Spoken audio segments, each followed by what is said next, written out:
વરાછામાં ટ્રાફિકની સમસ્યા તેમજ ટ્રાફિક નિયમો વિશે જાગૃતિ ફેલાવવું પિયુષ ધાનાણીને ભારે પડ્યું છે। રોંગ સાઈડમાં આવનાર યુવકને પકડીને પિયુષે તેની ગાડીની ચાવી કાઢી લેતા વાતાવરણ તંગ બન્યું હતું। ટોળાએ પિયુષને પકડીને માર મારી લેતા વિડીયો વાયરલ થયો હતો। પોલીસે હુમલો કરનારની સામે ગુનો નોંધ્યો હતો અને 4 યુવકોને પકડી પાડ્યા હતા।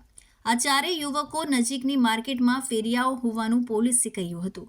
નાના વરાછા અને હીરાબાગ સર્કલ પાસે રોંગ સાઈડમાં આવતા વાહન ચાલકોને આંતરી તેઓને પાછા વાળનાર પિયુષ ધાનાણીએ એક વાહનની ચાવી પણ કાઢી લીધી હતી। વાહન ચાલકોનું ટોળું એકત્ર થઈને પિયુષને તું ટ્રાફિક પોલીસનું કામ કેમ કરે છે, તું કોણ છે? ઉશ્કેરાયેલા ટોળામાંથી વાહન ચાલકોએ પિયુષને પીઠ અને મોઢા પર મુક્કા માર્યા હતા। માથાના વાળ ખેંચીને રસ્તા વચ્ચે પાડીને લાતો મારી હતી। આ ઘટના અંગે પિયુષ મનસુખભાઈ ધાનાણીએ કાપોદ્રા પોલીસમાં ફરિયાદ કરતા પોલીસે ફ્રૂટની લારી ચલાવતા અજય લાલ, બાબુલાલ લાલ, રાજકિશોર શુભાનંદ ગુપ્તા, કારણ મનુ ગુપ્તા અને ગૌતમ લલ્લા સરોજ સહિત 4ની ધરપકડ કરી છે। Arvind Rathod, ABC news Gujarat, Surat.